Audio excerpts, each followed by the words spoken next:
So real quick, before we jump into this podcast, I want to thank a couple of the main supporters and sponsors of what I do over here on the podcast.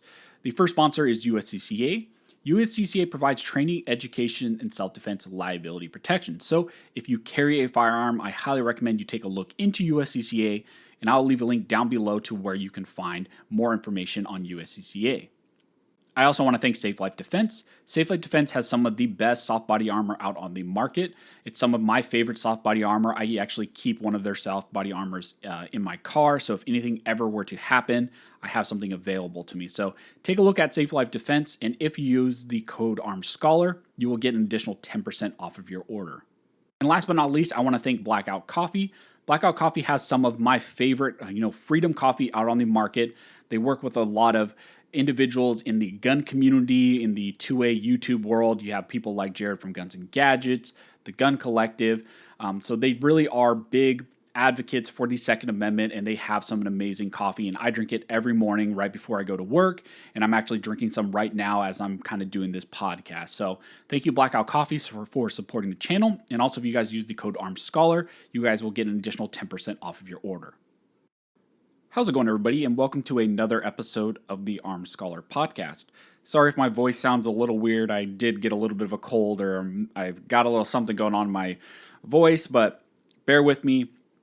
So thank you to everybody who's been supporting the channel. Thank you to everybody who's been listening over on the second YouTube channel. Thank you to everybody who's been listening on Spotify, Apple Podcasts, Google Podcasts, and especially thank you to those of you who have been leaving reviews on the podcasts over on Spotify, Google, Apple, all that. I really appreciate that, and it really does help the podcast over on those platforms. It helps the analytics. That is the analytics in podcast form. And of course, over on the YouTube channel, if you leave comments, likes, all of that, that's what helps those. So thank you to everybody who's been listening. Thank you for all the support with the podcasts. And my goal, like I said, is to bring you guys something every single week. So for this week, what we're going to be talking about is something that's kind of been on my mind for a while. And it's a little bit more, I wouldn't say it's controversial, but it's been something that's gone around for a while, and it really is just a lot of these gun drama topics. And it's something that I've been debating in my mind about talking about for a while, and that is because it's just something that I think is a huge distraction when it comes to people in the gun community. Now, I'm going to be giving some examples of some various kind of gun drama stuff that's popped up in recent history in the gun community, and that's consumed a lot of people's times. And I'm just going to kind of give my perspective on these things and kind of where I think we should be focusing our attention on. And I guess the long story short, I think a lot of these things are just simply distractions. I think that it deviates our attention away from things that really do matter, things that we really should be focused on. But I understand why people get so consumed with these topics, with these issues in the gun community. So the first one I kind of want to talk about is, of course, and it's going to kind of be a running theme with some of these because it's one of those things that's popped up multiple times, and it's just various controversies surrounding T-Rex Arms, Lucas Botkin. There was a couple months ago some videos that came out from a smaller YouTube talking about Lucas Botkin, talking about that he was falsifying some things, saying that he trained some individuals in special operations. And I guess the allegations were that that wasn't true. And so really when this first started to pop up, I really didn't even really hear anything about it. It wasn't until later, until various other YouTubers that I do follow made videos talking about this, talking about how everybody was so upset about it that it was even put onto my radar. And really with a lot of these gun drama, gun community issues, I'm really late on all this stuff, mainly because I just don't pay attention to this. Usually it doesn't get, again, put on my radar until someone I actually follow kind of brings it to my attention, which is a good thing and a bad thing. So yeah, if you're not familiar with what happened with Lucas Botkin and this, there are tons of videos out there. I mean, I'm sure right now, even if I just go search on YouTube, Lucas Botkin drama, I guess, we'll see what pops up. Yeah, there's 1, 2, 3, 4, 5, 6, 7, 8, 9, 10, 11 videos just talking about that one situation. And that's just like on the top of my search engine here on YouTube. So it did get a lot of attention and got a lot of attention on Instagram as well. And I guess one of those things with Lucas is he is kind of one of those polarizing characters. Full disclaimer, my opinion is I do like Lucas. I like what he does over on T-Rex Arms. Do I agree 100% with everything he puts out on his social media? No. There are some things that I don't like his approach of when he talks about certain things more outside of the gun world. He talks a lot about morals and ethics stuff. It's not necessarily that I disagree with what he's saying. Sometimes I just think you can turn a lot of people off from the gun community by talking about that stuff. But I think he himself has taken a firm stance saying, this is what I believe, this is what my company stands for, and he's not going to hide for that, which I do appreciate that. And again, it's nothing, when it comes to me, I've talked a lot about other stuff on my channel that's turned a lot of people off, but it is who I am. And, I'm not going to hide from that. So I do appreciate that he does say that, but there are a lot of things that turn people off from Lucas. But I think there's a lot of good things he does as well. Again, I'm a fan of T-Rex Arms. I have multiple T-Rex Arms holsters. I have their plate carriers. I wear some of their apparel sometimes. I have been a fan of T-Rex Arms for a while. I like Lucas. I like what he does. Do I like everything he does? No. In the same way that I don't like everything that everyone else does. There's nuance to stuff. You can like things that some people do, and you can hate some things that other people do. Same way people probably feel the same way about me. They may like that I do some things, and they might hate that I do other things. So again, with everything, there's nuance. And I think, again, there's nuance with everything, but when it comes to the gun community, for whatever reason, there is no wiggle room for nuance. And a lot of these topics, it's so polarizing. Some people just jump to one extreme or they jump to the other extreme. They 100% defend Lucas or they 100% just hate on Lucas. Again, there's no room for nuance. And I don't understand why that is. And again, with all of this, I think it's just simply a distraction because when this was all happening, so the Navy Man video thing came out and there were some reactions from Lucas about that, and there was some back and forth, and videos were made by multiple content creators about that.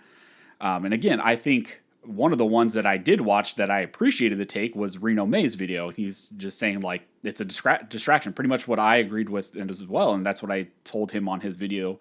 I think I left a comment saying, I agree with your take. I think it's simply a distraction. And the reason why I say it's a distraction, especially during this time period, we were dealing with needing to get people to leave comments on the ATF's proposed rules on frames and receivers, on the ATF's proposed rules on pistol braces. We needed people to voice their opinions on the David Chipman nomination, along with a lot of other stuff that was going on, but those were the main ones. And yet people were so focused on these issues. They were focused on this drama. And I know some people are saying, well, I can do both. But the reality is, and what I would challenge a lot of people is, I would doubt a lot of people who spent, hours upon hours writing comments on these Instagram posts or on these videos. Did those people really take that amount of time or even take any time to leave comments on those ATF proposed rules? As we saw with those numbers of the comments, yeah, we did have quite a bit of people leave comments on those proposed rules, but it was nowhere near what, in my opinion, and I think a lot of other guys in the gun community, what our opinion was of how many comments there should have been. I mean, when you look at my audience alone, as of right now, I'm sitting around like 170 to 180,000 subscribers. Even if I had a majority of my subscribers who left a comment, we would have had what there was on those comments.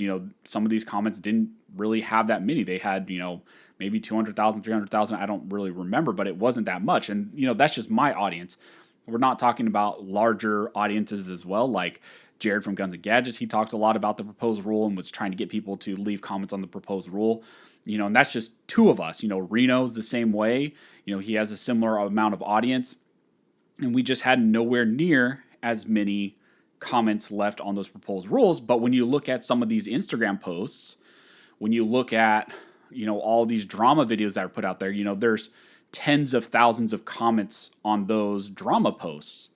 And again, that's my perspective on this. I think it's just a huge distraction from what we really should be focusing our attention on, because does it really impact the Second Amendment that much about whether Lucas really trained XYZ person? Or does it really matter about, the drama after that one? Because it's just this revolving door of drama. One week it's something, and then the next week it changes to something else. There was drama about, right after that, then Modlite dropping, T-Rex Arms as a dealer. And then there was a response from T-Rex Arms. And then even after that, T-Rex Arms put out their training video, and then people were criticizing the training video. And just, again, so this was like a 2.5 week span of just so much focus on these issues that really didn't matter. And people are getting so upset about that, but we can't even get people upset about stuff that really impacts your Second Amendment rights, which is the ATF's overreach, redefinition of what a firearm is, or what they consider to be an SBR, which is a huge infringement of your Second Amendment rights. But we just couldn't get people that engaged in that. But they're so upset and engaged about this little drama stuff. So that's just kind of my take on that. I mean, again, T-Rex Arms, I don't think it's going to be the last time that we see something pop up as far as drama, because these weren't even the first ones that popped up. And again, my perspective is, it's not like I'm defending T-Rex Arms. Maybe there was some legitimacy to some of these complaints, but my whole takeaway is, did it really even matter? And also, in the large scheme of things, I think there are a lot of good things that come out of T-Rex Arms as well. I mean, when you just talk about pure awareness about the gun community, I don't think there's a lot of companies that are, putting themselves out there to try to bring people into the gun community. When you look at what Lucas is doing on his Twitch stream, where he's taking all those donations and then taking that money and giving people actual products and gear, plate carriers, all that stuff. I think that's really amazing that he's doing that, and he's getting more people engaged. The same way where he was getting people from the gaming community through him being involved with Call of Duty and Modern Warfare, and him doing some of those stuff with that. I think that was a huge deal as well, because he has reached that a lot of us traditional, I don't even know if I'm traditional Second Amendment community people, but like, we don't really reach into those groups, or we haven't been very effective into reaching into those groups and demographics. And I think he's done really well at doing that. And beyond that, he's providing training as well. I mean, there's controversy about whether or not it's good training or bad training, but the fact is that there is options out there, and he's providing options to people, let alone he's also one of the companies that's very outspoken about the Second Amendment. And this is one of those caveats also where I want to make, where I think that's a very good thing, because it's not a guarantee in our community that a gun community or a gun company actually would be vocal about Second Amendment rights. We have to draw this distinction, and it's not drawn very often, between there are people who are gun advocates, and then there are people who are Second Amendment advocates. Just because there's a company that profits off of firearms or profits off of the gun community, that doesn't mean that they're going to advocate for Second Amendment rights. We've seen a ton of companies who have a huge audience, who have a lot of reach, who make all of their money off of firearms, who, when something pops up like the ATF's proposed rules or other types of legislations or cases, you don't hear anything from them. And that's because they say, oh, well, we don't get involved in politics. Yet at the same time, they are making their entire living off of the back of the Second Amendment. And it's the same way where you have a lot of guys who are in the gun community who just don't say anything about, Second Amendment rights. Now, I understand, especially when it comes to some content creators, if that's not what your audience is and that's not the value you think you bring to people, I understand that you're not hitting on it, day and night like I am, because that's what my community and content is based around. It's based on the Second Amendment, various Second Amendment cases, advocating for the Second Amendment, talking about legislation, various actions. That's what my channel is all about. So I understand that they might not be hitting on the same way as I am, but for some guys where you never hear anything out of them, I think that's a little bit suspect in my opinion, to purely profit off of, the Second Amendment and our right to keep and bear arms, and yet never talk about it at all, never advocate, never speak out, never try to get your audience engaged. And it's the same way for companies. And that's a long tangent to say, at least with T-Rex Arms and Lucas, they are very outspoken about Second Amendment rights. Some things I don't necessarily agree with them on when they talk about certain, takes on the Second Amendment or various things. But again, at least they are outspoken about it, and at least they are trying to make a difference. So that's one of those things where I give them, kudos for. But again, this is a long way to say, like, there was so much attention spent over those 2 weeks, 2.5 weeks, 3 weeks about T-Rex Arms and Lucas, and really what happened, it just blew over. People moved on to the next thing, which was, right after that was the Black Rifle Coffee stuff. And again, it's another piece of drama that I think a lot of people spent too much time focusing on. And for me, it's not that I don't think that you can't pay attention to this, and it's not that I don't think that people shouldn't make videos about it, because I've made a video, the first Black Rifle Coffee issue, I made a video about because people were asking me, they were asking my perspective, so I made a video. I didn't make a video on the most recent one because I just didn't think it was super relevant, and I thought there were more important things going on during that time that we needed to focus our attention on, or I wanted to focus my attention on. During that period. So I didn't make a video on the newest, Black Rifle Coffee drama.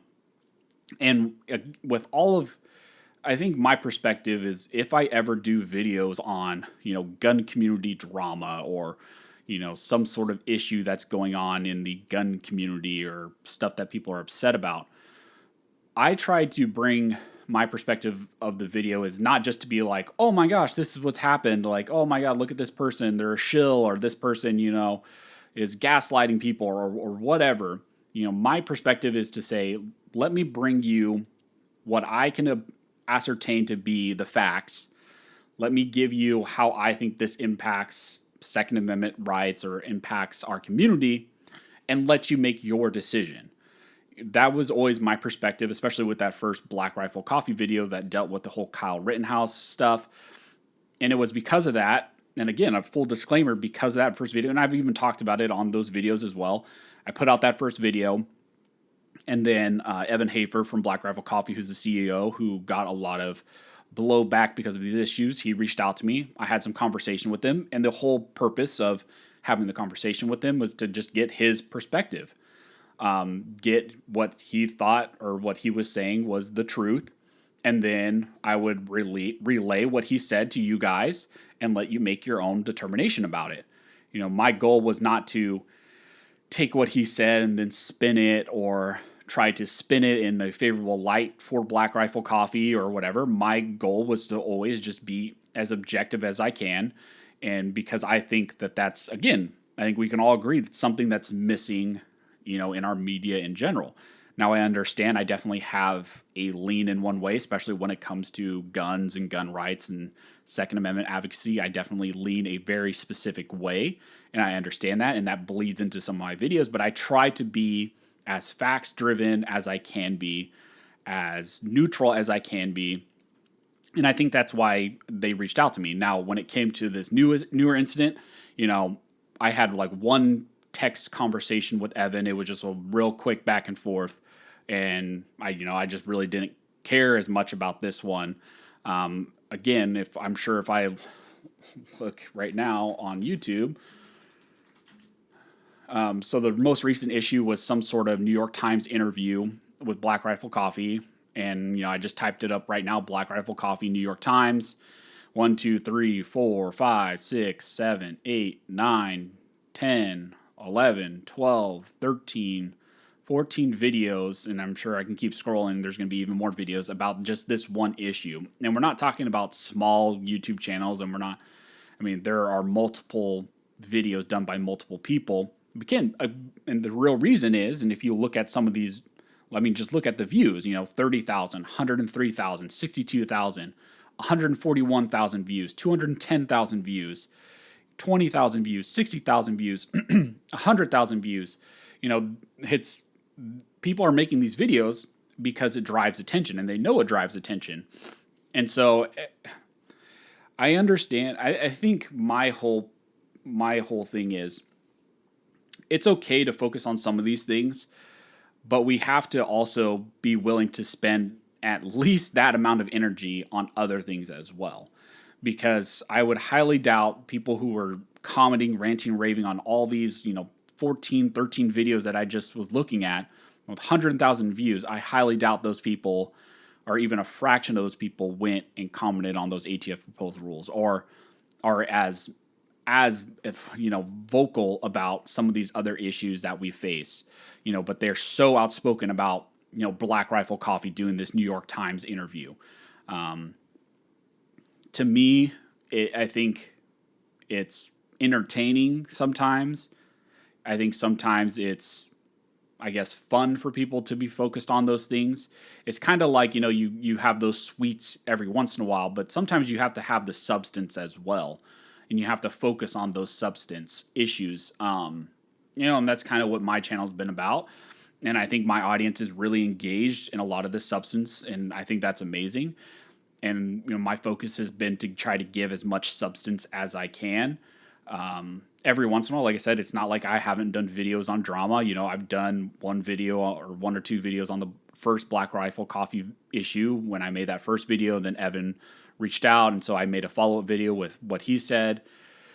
And I made, I think, one other video, and that kind of leads me into the other drama thing that's again, I've just talked about 1, 2, 3, 4 drama issues that's popped up over the last 2 months that people were so focused on, spent so much of their time on. And the next one is the whole Dakota Meyer thing. And I put out a video on that as well. And that was another huge drama community thing that people were so focused on. My goal wasn't to, play off of that drama thing. I just thought it was an interesting, teaching lesson. And again, one of the things with this Dakota Meyer thing is, Lucas, I think, was involved in this one as well, because there was some back and forth with Lucas leaving a comment on the comments from Dakota Meyer, because I guess Lucas was thinking maybe Dakota was talking about him specifically. And I did a video on the Dakota Meyer issue. And if you're not familiar with what the Dakota Meyer thing is he made some comments about not liking people going around on Instagram with, wearing full kit, taking pictures or whatever, acting like they're operators when they've never really actually served. And, a lot of people took that as him saying, he didn't like the concept of, civilians having kit or whatever. And so my video was just kind of trying to shed some light about why people took issue with what he said, and then to do some substance, look at, okay, well, if that's what he really meant, if he's taking issue with civilians wearing, body armor or kit or whatever, let's look at what the founding fathers said about, what types of arms should we have? What was their perspective? What does the Second Amendment say? And let's take a little bit more of a, deep dive look about those types of comments, if that's really what he meant. Some people think maybe he was just commenting specifically on maybe Lucas or other, Instagram guys who wear kit or whatever. I don't know. I don't know if those were directed specifically at one person or if it was at, people at large. He just didn't like civilians wearing kit, training in kit, posting or whatever. I don't know if it was a larger comment, but I took it from the perspective that some people were taking, which was, that larger comment about the community, civilians having these types of devices, items, or whatever, wearing them and training with them. And I just tried to give my perspective about what would our founding fathers say about that.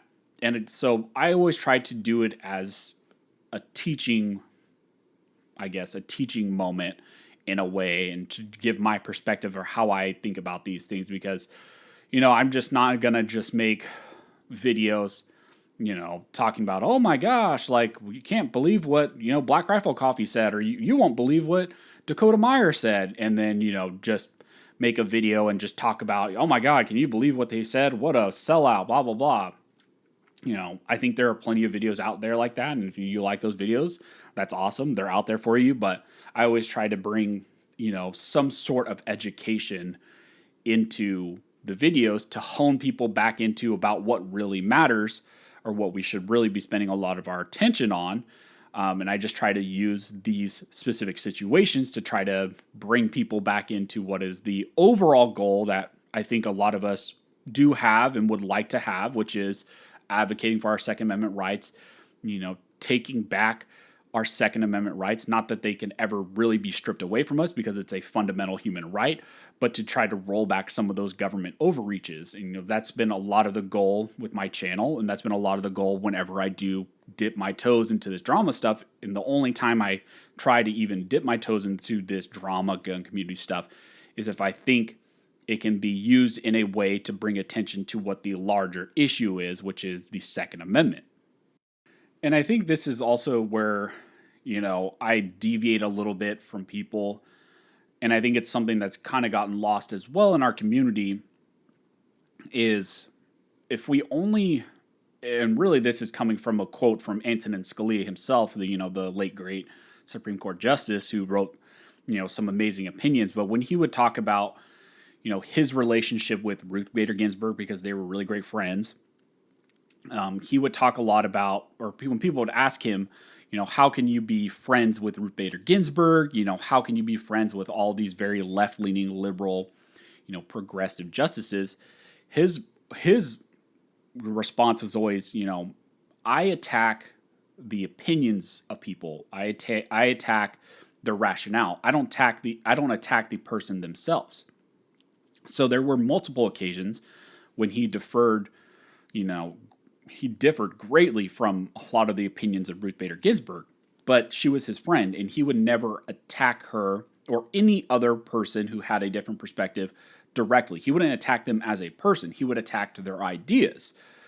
And I think that's a lot that's lost right now in our community. That's lost a lot just right now in our civilization. People don't attack ideas anymore. They just go directly to attacking the person. So whenever I do these reactions, so like when I did the Dakota Meyer stuff, when I talked about the Black Rifle Coffee stuff, even if I ever did anything, talking about the T-Rex arm, if there was any other T-Rex arm stuff that popped up, I wouldn't attack those people directly. I don't attack Evan Hafer. I don't attack, Dakota Meyer. I don't attack Lucas, mainly because who am I to attack these people? I'm a nobody. I don't think of myself better than anyone else. So who am I to try to put myself above them? But also, you don't get anywhere with changing people's perspective. If my goal with making videos about the Dakota Meyer stuff or the Black Rifle Coffee stuff, my goal isn't just to attack this person. My goal, and with these videos, is to help spread some education the best I can. But also, the underlying hope is maybe these people will see this video. Maybe they will hear me say something that they've never really thought about before. Maybe it will make them think a little bit different.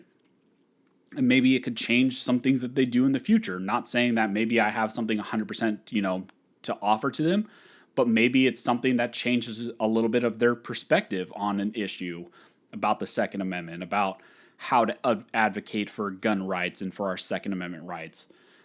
So that's kind of been my perspective on it. And I think that's something that's lost a lot because with a lot of these videos and responses to this drama, you just see people directly going to attacking the person. You see them go directly to attacking Evan Hafer or attacking directly Lucas Botkin or Dakota Meyer or whoever. Tim Kennedy was another issue that popped up recently. They go directly to attacking the person when really we should be trying to attack the ideas that person maybe holds. Maybe that's led to the underlying actions or whatever we're taking issue to. Attack those ideas, address them the best you can in the most educated way. And if you have a really good response and you make them think, maybe they will change their actions in the future. With the whole, I guess, Black Rifle Coffee thing, if you didn't like some of the comments they made at the New York Times, address those comments, explain why those are actually incorrect perspectives in a very educated way. Maybe they'll take your response, maybe they won't, but at least you'll be able to say, I didn't just attack this person, I didn't just curse them out, I didn't just try to attack their character. Because I know for me, whenever someone directly just attacks me, I'm just not going to listen to this person, because why would I just listen to someone whose first response is automatically just to try to attack me personally? Whereas if someone attacks something I said, an idea I had, a perspective I had, and they do it in an educated way, at the very least, it makes me sit and think, okay, well, that was interesting what they said. They're challenging this idea I had. What would be my response? Do I have a response to this? Maybe I need to fill out this little section of my thinking more. And I think this is a kind of a la Jordan Peterson. Again, people take issue to it, but he does this a lot. He talks about, when he has debates with people, he's been faced with various responses that he never had thought about before. And it really challenged him to go back and, think about what he really thought, his arguments, and fill in holes that he might have had. Or if he couldn't fill in those holes, if it was a very valid perspective, then maybe he had to abandon, those ideas or arguments completely. So I think that's something we should all be searching for. But the overall issue, I guess, I have with the gun drama stuff, again, I don't think it's necessarily bad that people focus on these things. I think some of this stuff has validity to it, especially. But I think if that's all you're focusing on, if for the last, 3-4 weeks, all you focused on was T-Rex Arms stuff, Black Rifle Coffee stuff, then Dakota Meyer stuff, then Tim Kennedy stuff, but you never took 5 minutes to drop a comment on the ATF's proposed rules on either the frames and receivers or pistol braces, or you've never called your representatives. Maybe you don't even vote. I know some people who spend all this time on all this social media drama and they don't even take the time to vote. I mean, right now, recently we just had the recall election stuff. And I'm sure there are people out there who spent so much time on all this social media drama, but didn't even take the time to vote on the Newsom recall. My challenge to you would be, if you can spend all this time on this social media stuff, find 5-10 minutes at least out of your day to help advocate for our Second Amendment rights. And understand that, again, all this stuff, social media stuff, is just for your attention. All these things have views, of course. Even videos I do, they get views. But, all that stuff passes. You see how stuff quickly just blows over. 1 week it was T-Rex Arms, the next week it was Black Rifle Coffee, the next week after that is Dakota Meyer. And this stuff just really, in the large scheme about what we're trying to do in the community, just doesn't really matter. It's not going to have a long-lasting historical impact versus the ATF changing a definition about what an actual firearm is. That has long-standing historical impact. That's not just going to affect us over the next month. That's going to affect us for the rest of our lives. It's going to affect our kids, our grandchildren, because like we've seen in states like California, New York, all of these, once the government takes some little bit of power over something, it is twice, 10 times, 20 times as hard to try to get that power back away from them. We're in the state of California, we're going to be in for a long battle, and it's going to be a very, very long time before we get to roll back a lot of these gun control measures that have been passed over the generations. So again, you can focus on these things, but just always keep in mind what the larger goal is. If you find yourself getting so upset about over this social media drama and you find yourself spending just hours upon hours on these Instagram posts or on these YouTube videos, just commenting away about all this social media drama, just really think to yourself, is this worth my time? Is this really going to add anything? Is all this stuff really impacting, the history that is happening right now? Or is it just going to be something that's grabbing my attention? Is kind of that sweet candy fix right in the moment, but it's just going to go away? Is it really something of substance? So that's kind of been my perspective. And again, I'm not saying that you shouldn't focus on some of these stuff. I think some of the stuff, some aspects of it has merit. And some of the stuff, when I think it does have merit, even I comment on it.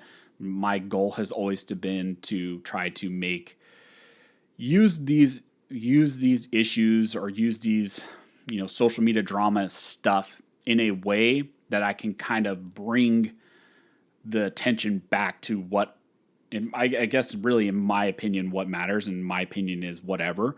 It might not, in your opinion, all this stuff might be way more important, but just in my opinion, I just try to use them in a way that to bring the attention back to what I think is most important, which is, protecting our Second Amendment rights, protecting the Second Amendment and preventing the government from trying to overstep and to infringe on our rights. So, a lot of people had asked me to comment, on the past on some of these issues, the T-Rex Arms stuff, the recent Black Rifle Coffee stuff, and we're asking, why wasn't I commenting on stuff? And that's kind of, through this podcast, it's kind of a long form answer to those people who are asking those questions. And also, it's just a good resource in the future to, if anything ever pops up and people say, well, why aren't you commenting on this? At least I'll have a longer form discussion with my thoughts about why, maybe I'm not directly commenting on some sort of social media drama or whatever. So hopefully that gave you guys some insight about how I think about these things. Let me know down in the comment section what your perspective is. Again, I'm always open to hearing other people's perspectives.